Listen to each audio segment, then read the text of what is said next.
Reciban un cordial saludo, esperando que la paz del Señor esté en todos sus corazones. Y el día de hoy hemos querido hacer una pequeña reflexión, un pequeño estudio sobre los capítulos de Ezequiel 38 y 39 que hablan sobre la guerra de Gog y Magog, pidiéndole al Señor que nos dé la iluminación del Espíritu Santo para que su nombre sea glorificado. Pero antes de entrar al tema vamos a hacer una pequeña oración para pedirle sabiduría al Señor y que nos guíe en este pequeño estudio. Bendito Dios y Padre Celestial, agradeciéndote, Señor, por un día más de vida y pidiéndote perdón también, Señor, por todas nuestras faltas y todos nuestros pecados, pidiéndote que nos limpies, Señor. Específicamente, Señor, estamos pidiendo para que nos acompañes, Señor, que nos ilumines y nos guíes en esta pequeña reflexión que vamos a hacer, para que el nombre de Jehová sea glorificado. Y de forma especial, Señor, queremos pedirte por todas las personas que en este momento están en los hospitales, Padre, que están sufriendo con este virus, para que tu misericordia, Señor, los alcance a ellos, a sus familias, que les des fuerza, Señor, muchas a los médicos, a las enfermeras, a todo el personal que está batallando con esto, Padre.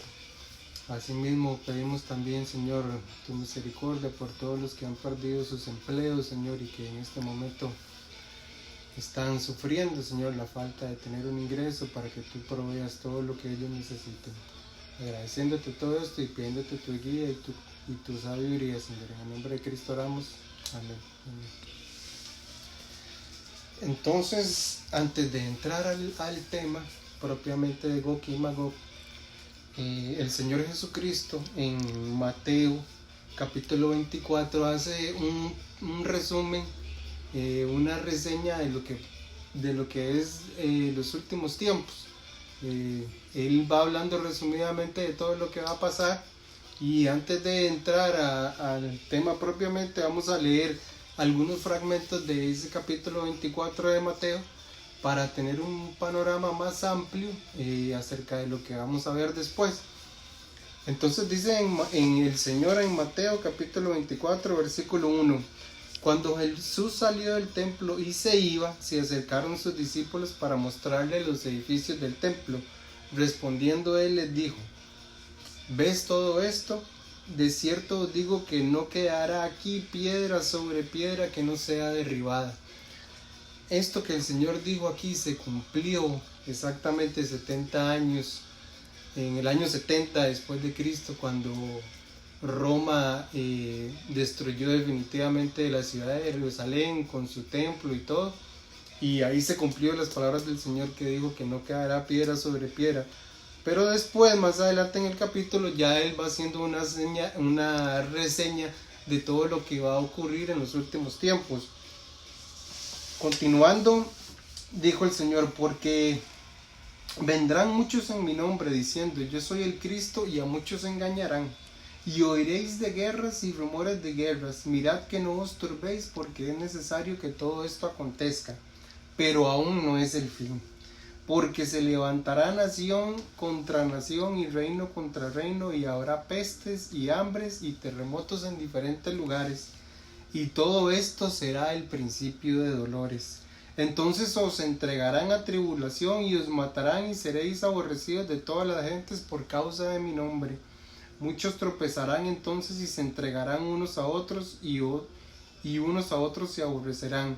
Y muchos falsos profetas se levantarán y engañarán a muchos, y por haberse multiplicado la maldad, el amor de muchos se enfriará. Mas el que persevere hasta el fin, este será salvo. Y será predicado este evangelio del reino en todo el mundo para testimonio a todas las naciones, y entonces vendrá el fin. Luego en los versículos del 21 al 38 continúa diciendo el Señor: porque habrá entonces gran tribulación, cual no la ha habido desde el principio del mundo hasta ahora, ni la habrá. Y si aquellos días no fuesen acortados, nadie sería salvo, mas por causa de los escogidos aquellos días serán acortados. Entonces, si alguno os dijere, mirad, aquí está el Cristo, o mirad, allí está, no le creáis, porque se levantarán falsos cristos y falsos profetas, y harán grandes señales y prodigios de tal manera que engañarán, si fuere posible, aún a los escogidos. Ya os he dicho antes, así que si os dijeren, mirad, está en el desierto, no salgáis, o mirad, está en los aposentos, no le creáis. Así que si os dijeren, mirad, están en el desierto, no salgáis, o si están en los aposentos, no le creáis. Porque como el relámpago que sale del oriente se muestra hasta el occidente, así será también la venida del Hijo del Hombre. Porque donde quiera que estuviere el cuerpo muerto, allí se juntarán las águilas. E inmediatamente después de la tribulación de aquellos días, el sol se oscurecerá, la luna no dará su resplandor, y las estrellas caerán del cielo, y las potencias de los cielos serán conmovidas. Entonces aparecerá la señal del Hijo del Hombre en el cielo, y entonces lamentarán todas las tribus de la tierra, y verán al Hijo del Hombre viniendo sobre las nubes del cielo con poder y gran gloria. Y enviará a sus ángeles con gran voz de trompeta, y juntarán a sus escogidos a los cuatro vientos, desde un extremo hasta el otro. De la higuera aprended la parábola: cuando ya su rama está tierna y brotan las hojas, sabéis que el verano está cerca. Así también vosotros, cuando veáis todas estas cosas, conoced que está cerca a las puertas. De cierto os digo que no pasará esta generación hasta que todo esto acontezca. El cielo y la tierra pasarán, pero mis palabras no pasarán. Pero el día y la hora nadie lo sabe, ni aun los ángeles de los cielos, solo mi Padre.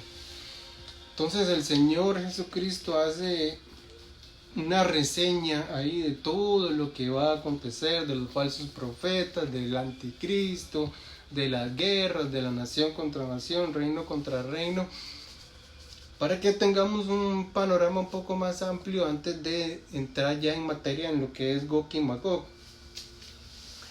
Ahora sí nos vamos para Ezequiel capítulo 38 y capítulo 39, que es ahí donde vamos a centrar nuestra pequeña reflexión, nuestro pequeño estudio. Entonces vamos a leer primero Ezequiel capítulo 38, versículo del 1 al 7. Entonces estamos en Ezequiel capítulo 38, vamos a leer del versículo 1 al 7. Dice: vino a mí palabra de Jehová diciendo: hijo de hombre, pon tu rostro contra Gog en tierra de Magog, príncipe soberano de Mesec y Tubal, y profetiza contra él. Y di: así ha dicho Jehová el Señor: he aquí yo estoy contra ti, oh Gog, príncipe soberano de Mesec y Tubal, y te quebrantaré y pondré garfios en tus quijadas, y te sacaré a ti y a todo tu ejército, caballos, jinetes, de todo en todo equipados, gran multitud, con paveses y escudos, teniendo todos ellos espadas. Persia, Cus y Fud con ellos, todos ellos con escudo y yelmo. Gomer y todas sus tropas, la casa de Togarma de los confines del norte y todas sus tropas, muchos pueblos contigo. Prepárate y apercíbete tú y toda tu multitud que se ha reunido a ti, y sé tú su guarda. Entonces el Señor le dice a Ezequiel que profetice contra Gog en tierra de Magog. Pero antes vamos a ir un momento a Efesios capítulo 6, versículo 2, para ver qué nos decía el Señor ahí a través del apóstol Pablo. Dice Efesios capítulo 6, versículo 12: porque no tenemos lucha contra sangre y carne, sino contra principados, contra potestades, contra los gobernadores de tinieblas de este siglo, contra huestes espirituales de maldad en las regiones celestes. ¿Por qué leí eso? Porque Gog en hebreo significa encumbrado, significa alto, soberbio, elevado. Pero Gog, la Biblia lo pone como si fuera un príncipe. Pero nosotros sabemos que Gog tiene que ser un principado, una entidad de maldad que están derrotadas en la cruz del Calvario, todos ellos, con Satanás incluido, y que todos tendrán su destino en el lago de fuego, de paso. Pero tenemos que saber que son principados y potestades que hay en todo el mundo, que eso es una organización que tiene espíritus de maldad detrás de todos los gobernantes de la tierra y que influyen en sus decisiones. A pesar de que tenemos que tener claro que el Señor es el soberano del universo, el creador, y que tiene dominio sobre todo, y que Él mueve las piezas del ajedrez a como Él quiera para que su palabra sea cumplida. Entonces siempre hay que saber que el Señor es el soberano y que está por encima de todos. Entonces, dice: hijo de hombre, pon tu rostro contra Gog en tierra de Magog. Entonces ahí entramos al segundo término, Magog. Según el historiador judío Josefo, Magog del siglo I, Magog se ubica al norte del Mar Negro, donde habitaron los escitas, que fue una tribu, un grupo de personas que ocuparon las tierras que están al norte del Mar Negro, que viene siendo lo que es hoy Ucrania, una parte de Rusia, como lo podemos ver aquí. Aquí lo ubicó Josefo como Magog, toda esta zona de aquí, que hoy es Rusia, que es Ucrania, por aquí está Georgia, Armenia, Azerbaiyán. Toda esa zona la poblaron estos que le llaman los escitas. Después viene otro término que dice Mesec, príncipe de Mesec y Tubal. Entonces Mesec también son descendientes de esta tribu de los escitas, que fundaron la ciudad de Mushku, que después como lo conocemos hoy en día, que sería Moscú. Luego está Tubal también, que dice que el príncipe soberano de Mesec y Tubal, que hoy en día es una ciudad rusa que se llama Tobolsk. Luego dice el Señor en el versículo 5, Persia, Cus y Fut. Bueno, Persia es muy fácil de identificar, porque siempre hemos sabido que es Irán, lo que hoy se conoce como la República Islámica de Irán, que tuvo su nombre Persia y luego cambió su nombre a Irán. Cus hoy en día sería Etiopía, Fut sería Libia, que aquí en esta imagen no aparece bien, pero en esta otra, aquí está Libia. Libia, lo que sería Fut. Persia, Kut, que vendría siendo más al sur de Egipto, lo que es hoy la región de Etiopía. Gomer, que sería la parte de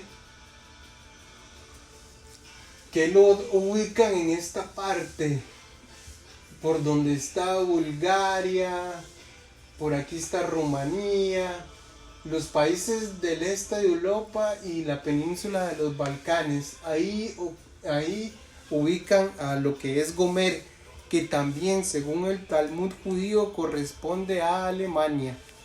Eso, esas son varias opiniones que tiene la gente, pero después vamos a ver que no importa qué opine uno o qué opine el otro, porque el Señor dice, le voy a leer donde dice aquí, en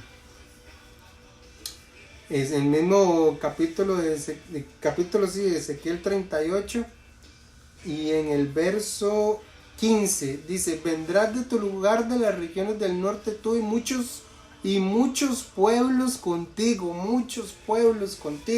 O sea que puede ser, si quiere póngale usted que viene toda la Unión Europea ahí, o que viene todos los que están por este sector, eso no importa, porque de todas formas van a tener el mismo destino.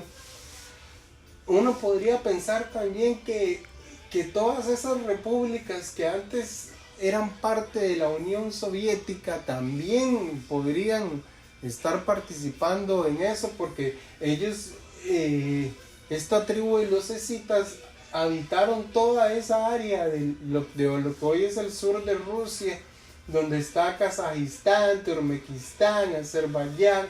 Todos esos países eventualmente podrían ser parte también de esa coalición de naciones que va a marchar hacia el país de Israel para hacer guerra contra ellos.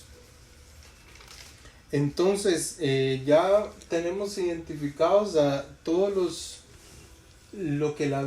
todos los nombres que la Biblia pone ahí, ya los tenemos identificados. Entonces ahora vamos a ver que para que esta profecía se pudiera cumplir, evidentemente Israel tenía que tener un territorio, porque ¿a dónde iban a invadir si no había territorio para invadir? Antes de 1948 Israel no era no tenía país, no tenía estado, no. El pueblo judío estaba esparcido por todo el mundo como hasta hoy, pero al haberse creado el Estado de Israel, hay muchos judíos que están esparcidos por el mundo, pero hay otros, obviamente, que ya están en el Estado de Israel, que son ciudadanos de Israel. Entonces Israel tiene establecido hoy en día ya su tierra. ¿Y qué es otra cosa que tiene que pasar para que esa profecía se cumpla? Tiene que pasar que tiene que haber paz en Israel, lo cual hoy en día es imposible pensar de que haya paz en Israel. Imagínese usted, Irán es un enemigo acérrimo de Israel el día de hoy, y todos los países de la Liga Árabe que lo rodean. Israel está rodeado de puros países árabes e islámicos, entonces, y que están siempre en contra de Israel hoy en día. Entonces esa profecía hoy en día no se podría cumplir por esa razón. Pero ¿cuándo se va a cumplir? Cuando haya paz en Israel. Entonces Israel baje su guardia, que ya no esté tan a la defensiva como hoy en día, cuando baje su guardia, cuando crea que todo está controlado. ¿Y quién es el que va a poder hacer un tratado de paz entre el pueblo de Israel y las demás naciones? Es nada más y nada menos que el anticristo. Obviamente siempre quiero recalcar que todo ocurre por la soberanía del Señor. Él es el que mueve las fichas del ajedrez. O sea, el anticristo va a poder lograr eso solamente porque es la voluntad del Señor y porque ya está escrito en su palabra. Pero él entonces logra que haya paz entre los judíos y los demás países árabes. Israel es un centro de controversia mundial. Todo el mundo tiene que ver con Israel, con lo que pasa ahí, con lo que pasa en el Medio Oriente. En Daniel, vamos a ir un momento a Daniel 9:27, para ver qué es lo que decía el Señor sobre ese tratado temporal de paz que va a haber ahí, para que la profecía entonces de Gog y Magog se pudiera cumplir.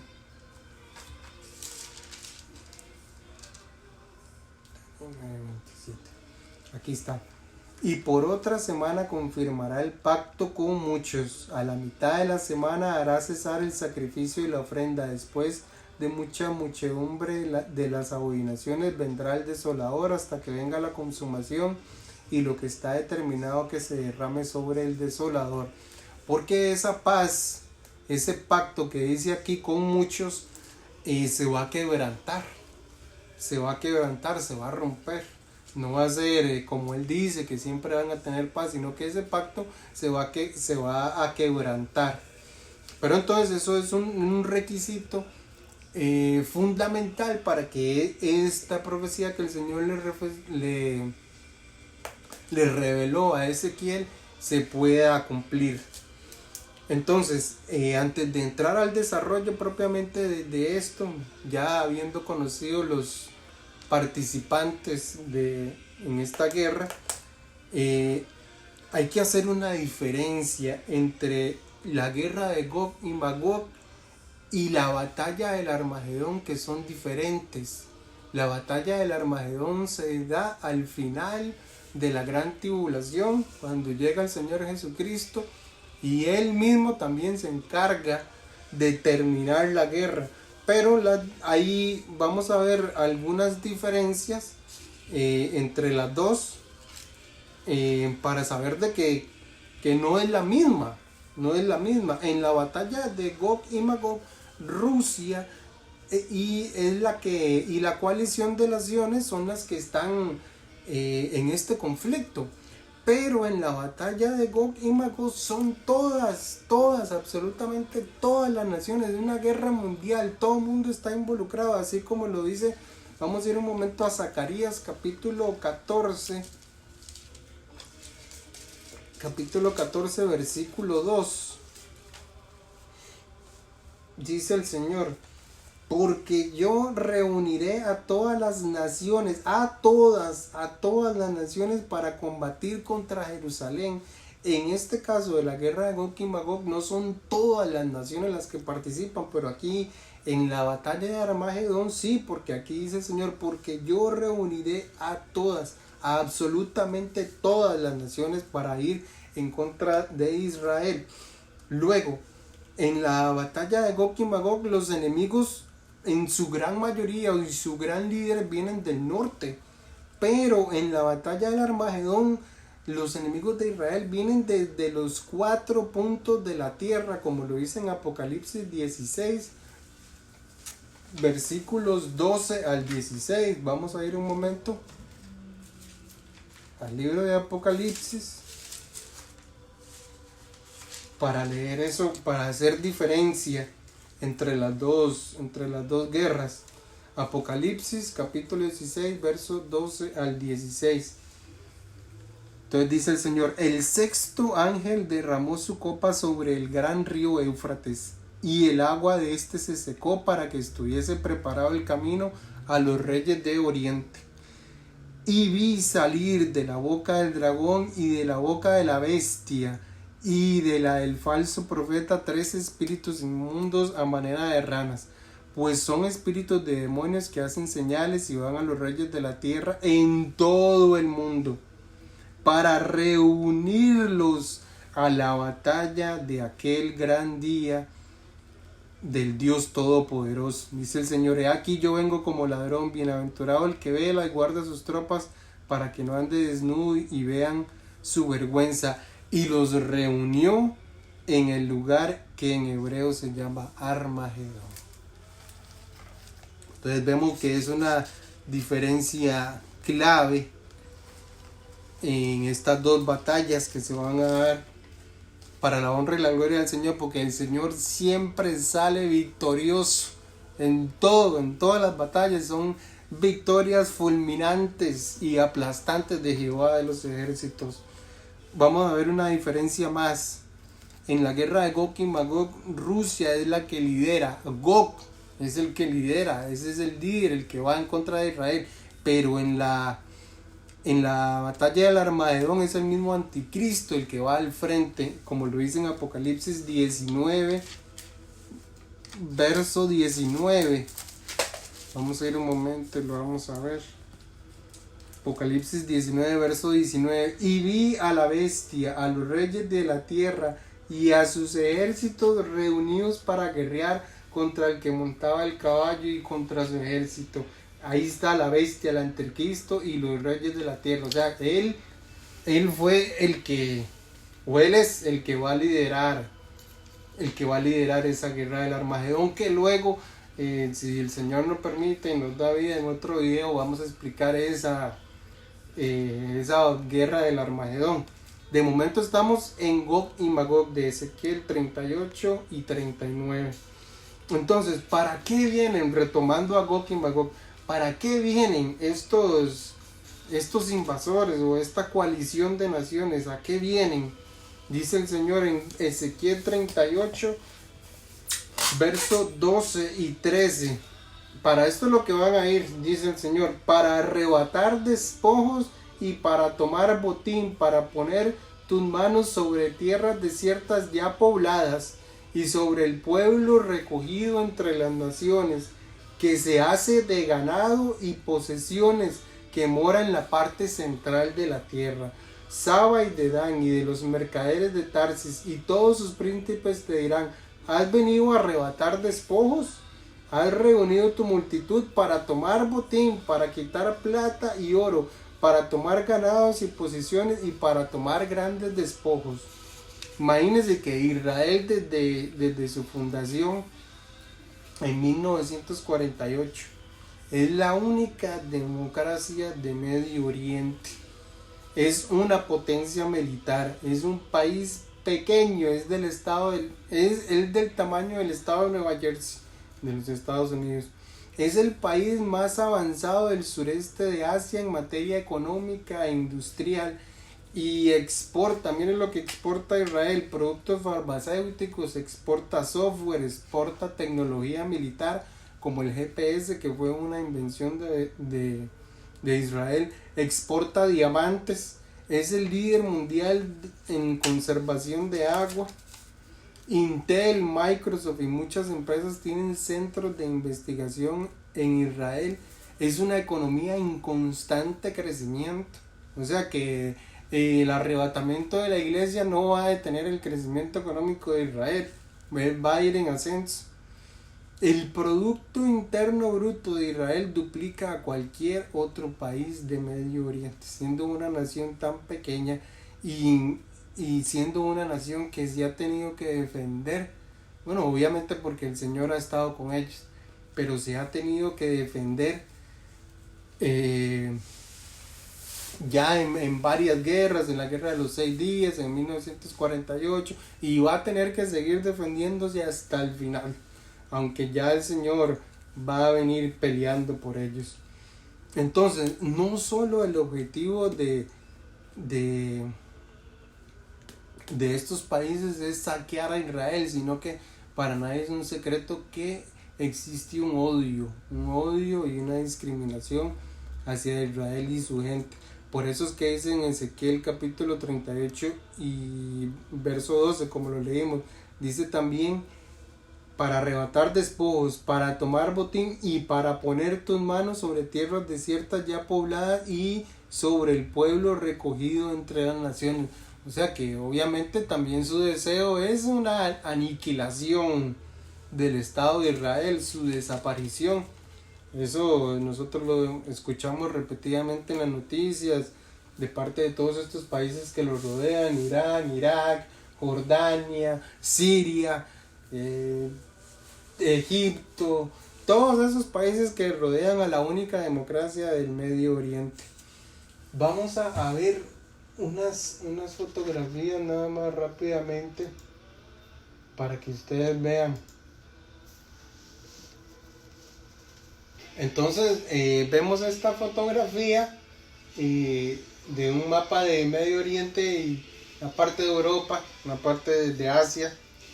Entonces se ve exactamente que Moscú está prácticamente en la misma longitud que la ciudad de Jerusalén. Mire usted, está prácticamente una línea recta.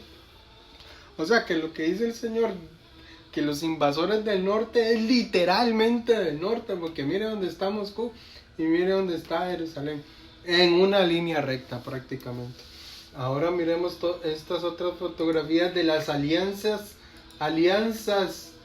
Vemos cómo esa coalición de naciones se va formando poco a poco. Mire, este es Erdogan, el presidente de Turquía, Vladimir Putin en el centro, presidente de Rusia, primer ministro, y este es el presidente de Irán, enemigo acérrimo de Israel, desea su aniquilación siempre, pero obviamente sabemos que Jehová de los ejércitos está por encima de todos ellos.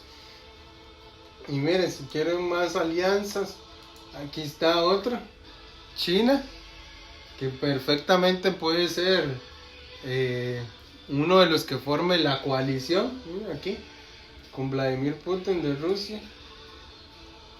Aquí hay otro, este es Assad, en la foto se ve un poco pequeña, pero este es Assad, el presidente de Siria, y aquí está con Vladimir Putin.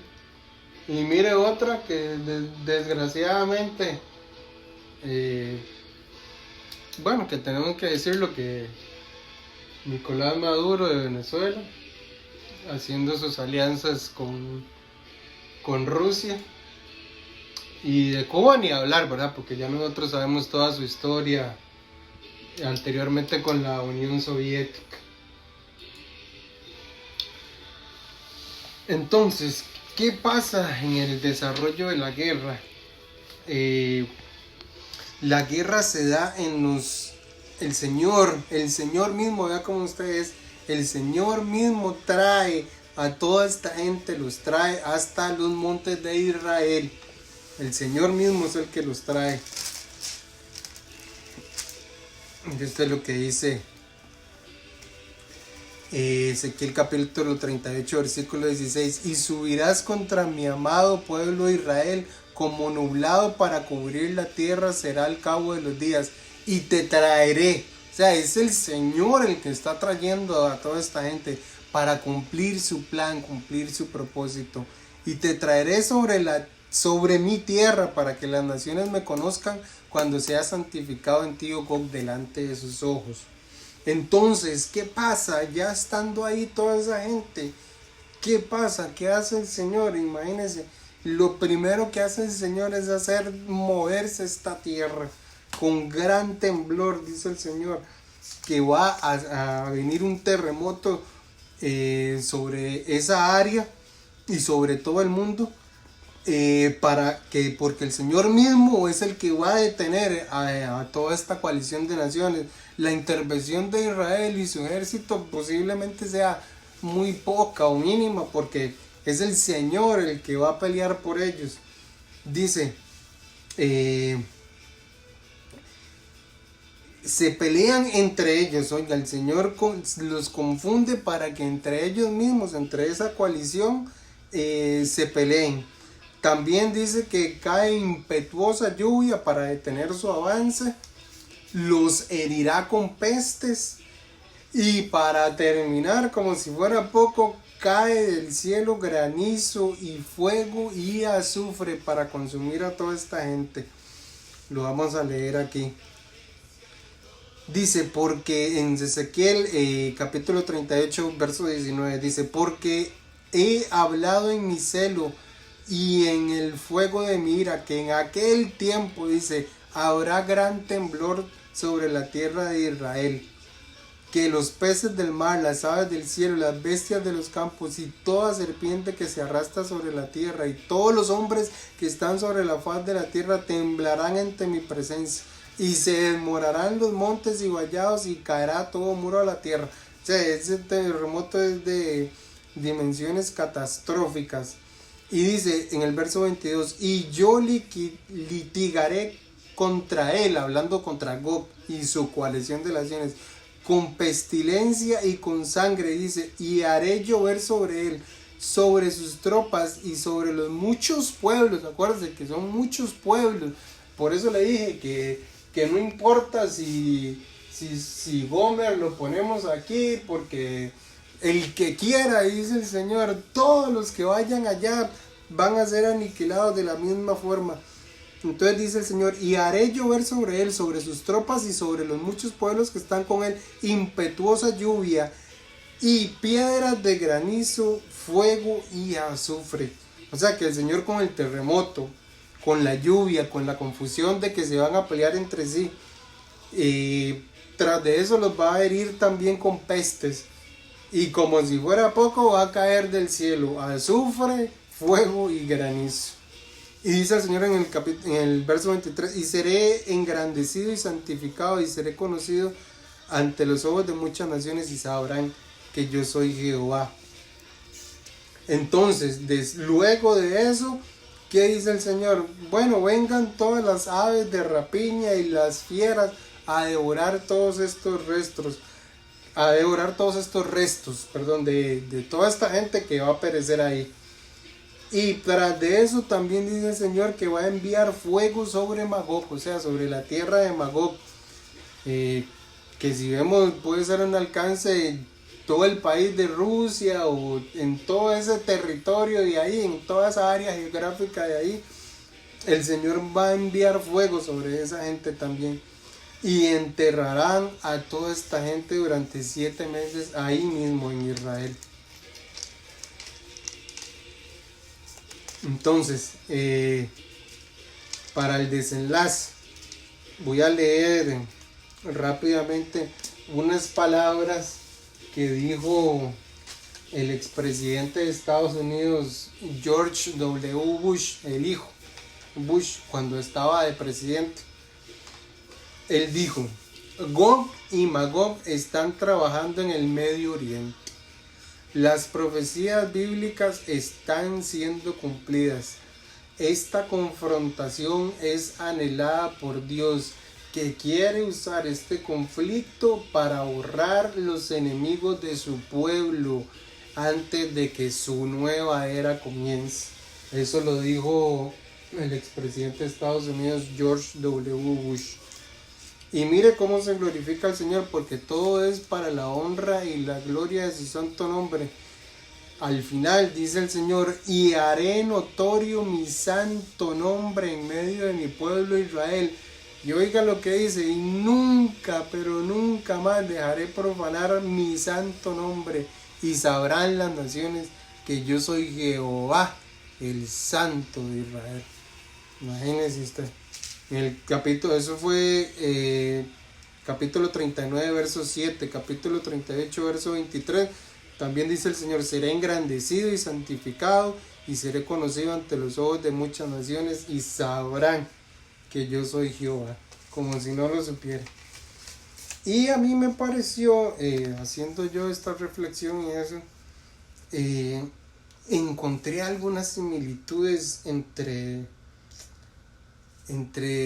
el enfrentamiento de David y Goliat y esta guerra de Gog y Magog y la coalición de naciones contra el pueblo de Israel. Vamos a ir un momento, ya esto es para terminar, a Primera de Samuel, capítulo 17, verso 44 al 46. Dice el Señor: ya David estaba enfrente de Goliat. Dijo luego el filisteo a David: ven a mí, y daré tu carne a las aves del cielo y a las bestias del campo. Entonces dijo David al filisteo: tú vienes a mí con espada y lanza y jabalina, mas yo vengo a ti en nombre de Jehová de los ejércitos, el Dios de los escuadrones de Israel, a quien tú has provocado. Jehová te entregará hoy en mi mano, y yo te venceré. Oiga, y te cortaré la cabeza, y daré hoy los cuerpos de los filisteos a las aves del cielo y a las bestias de la tierra. Y esta es la parte más importante y la similitud que encontré. Y toda la tierra sabrá que hay Dios en Israel. Lo mismo que dijo Dios en Ezequiel: y todo el mundo sabrá que yo soy Jehová de los ejércitos, el Santo de Israel. Son cosas que... eso fue una similitud que encontré, pero... darle la honra y la gloria al Señor, porque Él siempre sale victorioso. Él está por encima de todo, es el creador del universo, y a Él sea la honra y la gloria por los siglos de los siglos. Independientemente de que tal vez hayan varios criterios sobre esto, que unos dicen que Gomer es este, que Gomer el otro, que Magog está aquí, que Magog está allá. Recuerde que lo más importante para el ser humano es su salvación. Aceptar a Cristo como Salvador personal. Eso es lo más importante para el ser humano. No importa si usted cree que Gomer está aquí o que Magoque está allá. Lo más importante es la salvación, que se acepte al Señor Jesucristo en su corazón, confesarlo con su boca. Él entra en su corazón y usted empieza a dar fruto, empezamos a dar fruto. ¿Qué fruto? Amor, gozo, paz, paciencia, benignidad, bondad, fe, templanza. Todos esos son los frutos del Espíritu Santo. Y la persona que tiene a Cristo en el corazón, no es que se van a acabar los problemas o que la muerte no va a venir, porque la muerte es algo seguro, pero las aflicciones las pasamos al lado del Señor, que es lo más importante. Y Él dice: yo te libraré de todas tus aflicciones. Entonces, el Señor quiere, claro, que meditemos en su palabra, que conozcamos qué es lo que va a acontecer, que estemos apercibidos, que no estemos dormidos, sino que el Señor quiere que meditemos su palabra, que sepamos qué es lo que va a ocurrir, qué es lo que se está moviendo. Pero recuerde que lo más importante es su salvación. Y esa solo a través del Señor Jesucristo se puede lograr. Y esperando que la paz del Señor reine en sus corazones, y volveremos, si el Señor lo permite, con otro video sobre la batalla del Armagedón, que es una batalla de dimensiones galácticas prácticamente. Que el Señor les bendiga y que la paz del Señor esté en sus corazones.